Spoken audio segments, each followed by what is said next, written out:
Hola, mi nombre es Dana Paola y yo les voy a hablar sobre la terapia génica.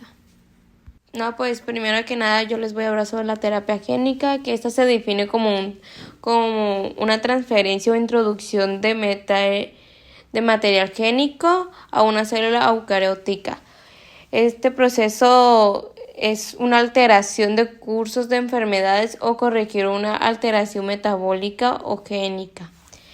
Esta es una estrategia terapéutica basada en la modificación del repertorio génico de células mediante la administración de ADN o ARN, destinada a curar enfermedades como de origen hereditario como adquirida. En la terapia génica, pues las enfermedades que pueden tratarse con esta estrategia terapéutica son variadas, que esas incluyen las monogénicas hereditarias como también las poligénicas e infecciosas. Debido a eso, cada enfermedad requiere un abordaje particular, por lo que las opciones de la manipulación génica puede dividirse en las siguientes de los grupos siguientes: adición génica y supresión génica. La adición génica consiste en insertar un gen funcional que expresa la proteína terapéutica en el tejido indicado. Esto se puede usar para corregir genes defectuosos, insertar genes con funciones nuevas a células particulares e incrementar las expresiones del gen de interés. Ahora, supresión génica. Consiste en disminuir o anular la expresión de algún gen o genes a través de ARN, de ARNI, oligonucleótidos, antígenos o ribosimas. También se aplica a la generación de animales knockout mediante mutaciones dirigidas para generar un gen disfuncional, que función estará ausente en el organismo resultante de la clonación. Clasificaciones. Tipo de terapia génica. Ahora según el tipo de célula, según la célula a las que se le aplica la terapia génica, puede dividirse en dos categorías: terapia génica en células germinales, terapia génica en células somáticas. En la terapia génica en células germinales va dirigida a las células germinales, espermatozoides o óvulos.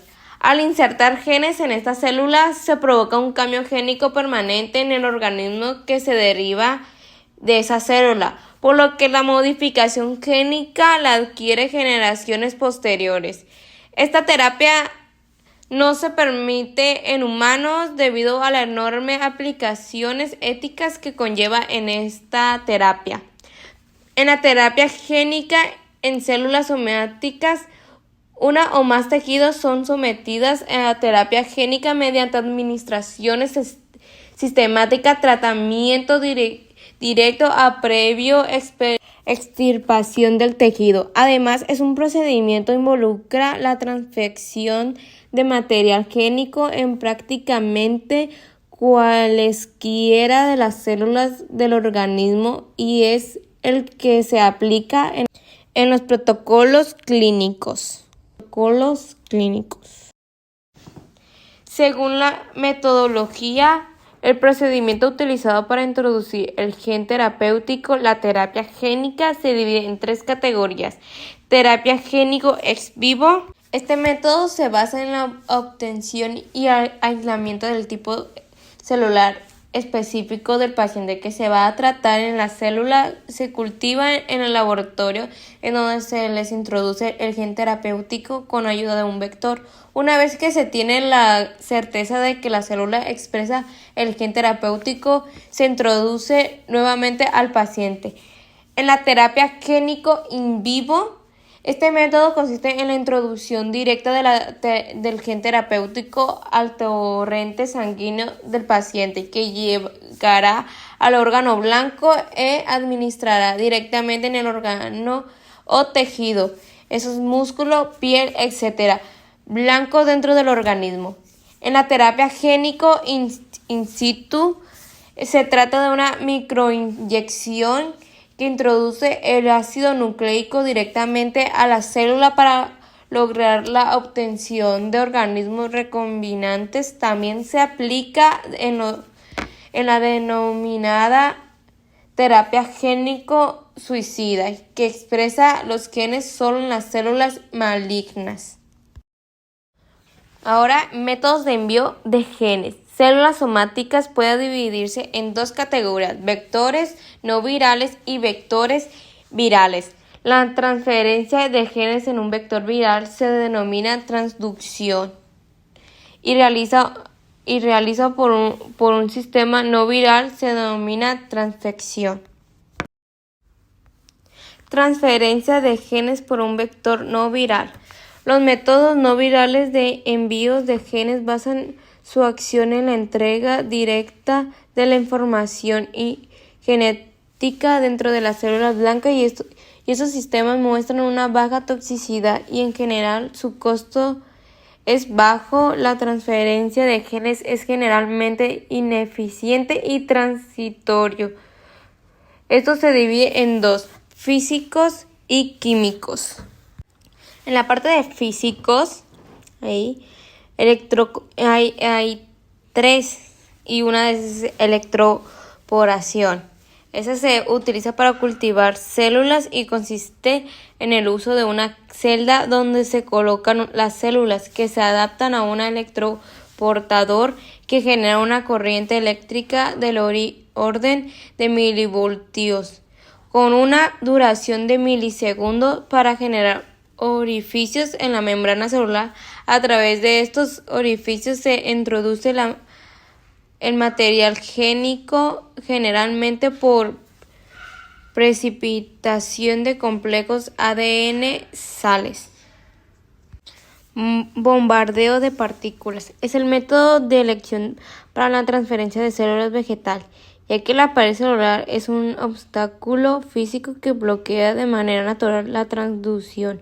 También se le conoce como pistola de genes y consiste en el uso del aparato de balística que dispara micropartículas del oro rodeadas de ADN plasmídico.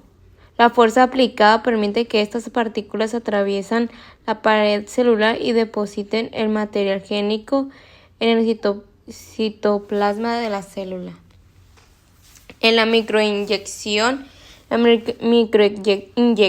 consiste en la inyección directa de ADN en el núcleo celular mediante una microjeringa y microscopio óptico llamado micromanipulador para poder introducir el material génico a una célula blanca. Se utiliza principalmente para la producción de animales transgénicos. Tiene el inconveniente de que solo produce una célula al mismo tiempo y requiere material y personal especializado para su específico uso y su eficiencia es alta. Químico: precipitación de fosfato de calcio. Los coprecipitados de fosfato de calcio y de ADN se utilizan para la transferencia de información génica en células tanto bacterianas como eucariotas. Esto consiste en formar un precipitado insoluble entre el cloruro de calcio y el ADN en una solución salina de fosfatos. Forman microorganismos que se depositan sobre la membrana celular y posteriormente son endocitosos. Es la técnica más difundida para la producción de líneas celulares transfectadas de forma estable. Elección para experimentar in vitro por su bajo costo. Es un método rápido, simple y puede utilizarse en diversas líneas de células. DEAE Dextran. Difiere de la fosfato de calcio en el que se emplea solo para la transfección transitoria de la célula y se utiliza de manera eficiente solo en algunas líneas celulares eucariotas. Debido a su toxicidad, en otras no resulta educada.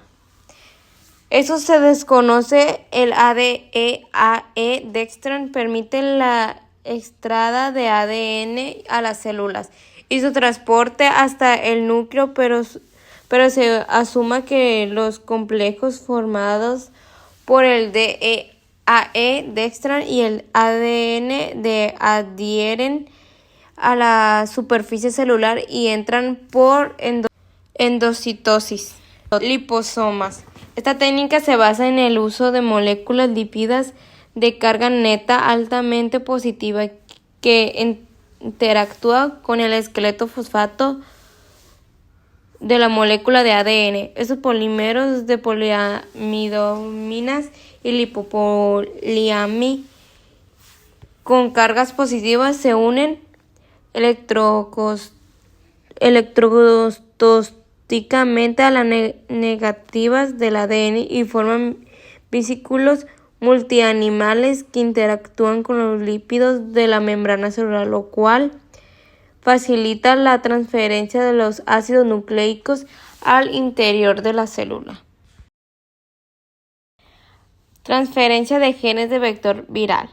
Los vectores virales son virus manipulados genéticamente para eliminar su capacidad autorreplicativa en su genoma. Puede incorporar genes terapéuticos. Los vectores virales son virus manipulados genéticamente para eliminar su capacidad autorreplicativa y en su genoma puede incorporar genes terapéuticos. Una vez dentro de la célula puede quedarse de manera episomal o integrarse al genoma de la célula para posteriormente emplear la maquinaria enzimática celular y producir la proteína transgénica deseada.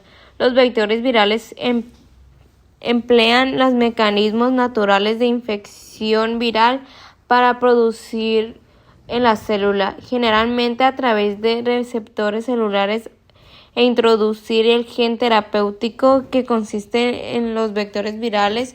Ofrecen grandes ventajas respecto a los no virales y en general presentan una habilidad elevada para transducir células, por lo que son modelos de elección para protocolos clínicos de terapia génica en vivo. Los virus que se utilizan para los vectores virales son retrovirus, adenovirus, adenoasociados herpesvirus y baculovirus. Pero su uso como vectores, los virus se modifican genéticamente para que sean deficientes en replicación y en algunas ocasiones se le modifica la capacidad, que finalmente se facilita y se dirige a la célula blanca. Para que un vector sea ideal y se pueda usar para la terapia génica, debe cumplir con las siguientes condiciones. Su producción debe ser fácil y eficiente, no debe ser tóxico e introducir reacciones inmunológicas en el paciente. Debe ser capaz de infectar a células tanto en reposo como en replicación. Debe transducir tipos celulares de manera específica. En los vectores puede clasificarse como vectores integrativos o no integrativos. Los vectores integrativos se basan en retrovirus, mientras que los no integrativos incluyen virus del herpes simple tipo 1, adenovirus y virus adenoasociados. El retrovirus. El retrovirus es un grupo viral más desarrollado como vectores para protocolos clínicos. Retrovirus combinantes más usados son lentivirus, derivados al virus de la leucemia murina. Su genoma es una cadena sencilla de ARN de aproximadamente 10 kilobytes, lo que los obliga a realizar el proceso de retrotranscripción para su replicación. Es incorporar transgenes de hasta 8 kilobytes en envío eficiente de genes a células en proliferación y se integran en el ADN de la célula huésped, por lo que su expresión es estable. La integración se realiza de manera aleatoria en el genoma de la célula huésped, con lo que ofrece una expresión persistente del gen terapéutico, lo que los hace útiles para su uso en enfermedades monogénicas, hereditarias o crónicas. Las ventajas que tiene el retrovirus una de ellas son transducción eficaz, integración genómica y expresión persistente.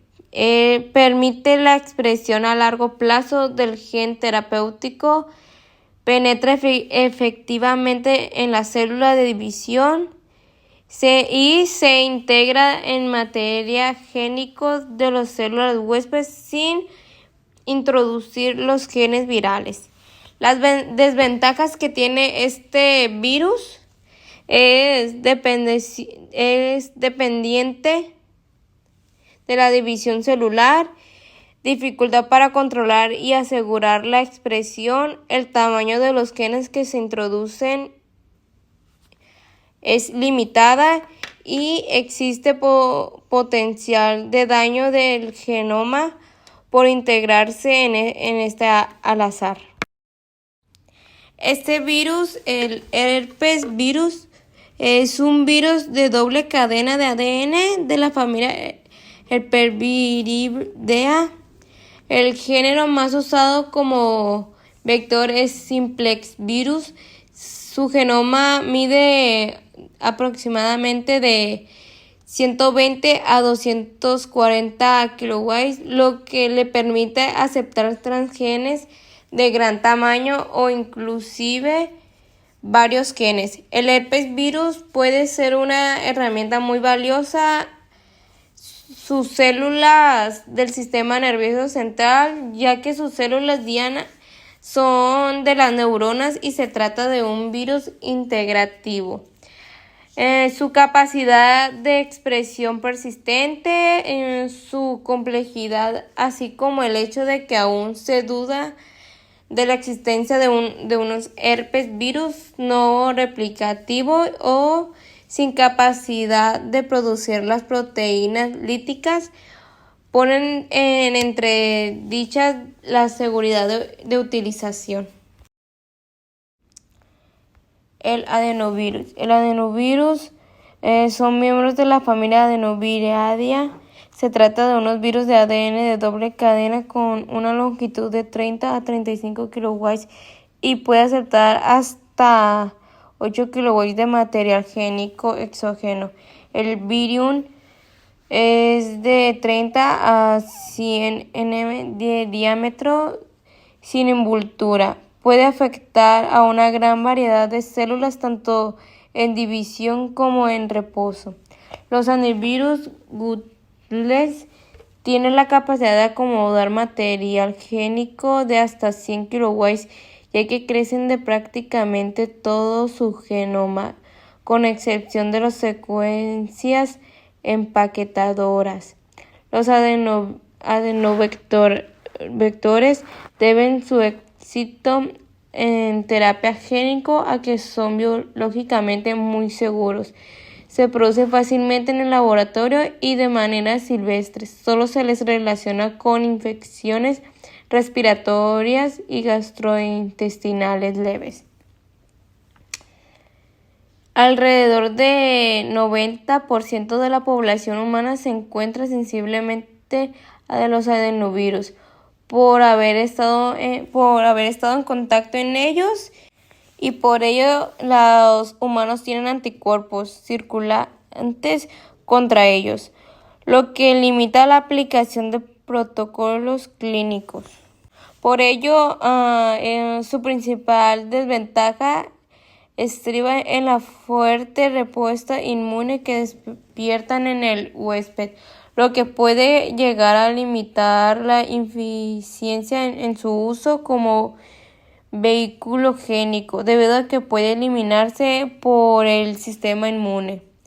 Por esta razón es necesario utilizar dosis altas para lograr un porcentaje adecuado de introducción, lo que podría desencadenar una respuesta inflamatoria inespecífica grave que puede provocar daños al paciente, que lo puede conducir hasta la muerte.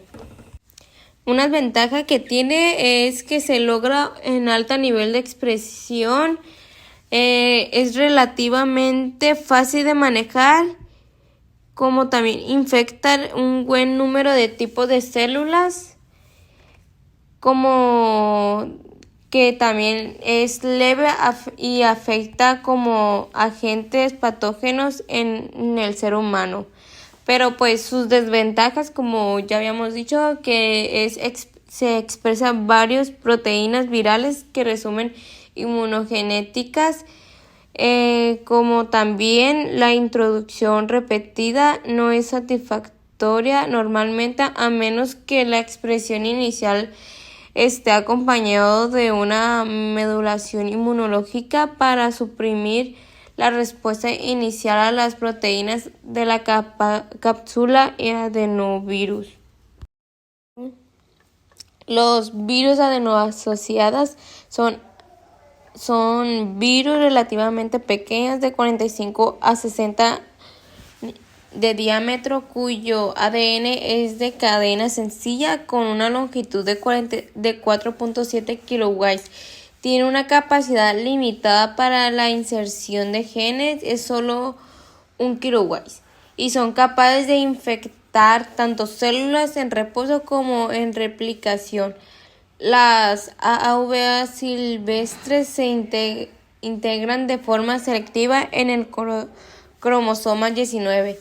Sitio virus adenoasociado recombinantemente pierde esta capacidad de integración y su expresión es episomal, pero estable, ya que forma estructuras de concatámeros cabezola que persisten en promedio desde 6 meses hasta más de 1 año. Su uso es muy prometedor debido a que no generan respuesta inmune humoral en el huésped, y se ha reportado la expresión de un gen terapéutico por más de 1 año. Sin embargo, tiene la inconvenientemente de que son difíciles de producir y los títulos que se obtienen son bajos. Una de las ventajas que tiene es que generan baja respuesta inmune. Una desventaja es que requiere de los genes virales para integrarse, como también solo translucirán células de presión de un adenovirus. El tamaño de gen que pueden integrar es muy limitado, que es pues menos de 4 kilobytes, y necesita un gran número de partículas víricas para transducir las células. La preparación de partículas víricas de vectores AAV es difícil. Características deseables de un vector. Las características deseables, con independencia del tipo del vector que se utiliza en la terapia génica, el vector ideal es aquel que presenta las siguientes. Facilidad para producir títulos elevados, que es en protocolos ya sea experimentales o clínicos, requiere cantidades elevadas de estos, especialmente si la administración del sistema, por lo que aquellos vectores que pueden producir con facilidad títulos elevados mayores de 180 partículas miligramos son las ideales. Metodólogos de producción rápida y producibles. El metodología para la generación y producción de los vectores debe ser reproducible en cualquier laboratorio y no involucrar métodos complicados que puedan entorpecer el proceso. Introducción de transgen precisa y estable. Una transferencia eficaz en la célula blanca y una alta especialidad son características ideales de los que deben de contar un vector, sobre todo cuando la administración del sistema va dirigida a que se expresa en un tipo de partícula de tejido o célula. Respuesta inmune nula e mínima en el huésped. El vector debe ser lo menos inmunológico posible para el huésped, lo que permite que la expresión del transgen sea más prolongado, además de evitar reacciones inmunológicas adversas. Transgen más elementos regulatorios. Secuencias de genes estables con secuencias regulatorias que permiten una expresión estable y de la información genética introducida.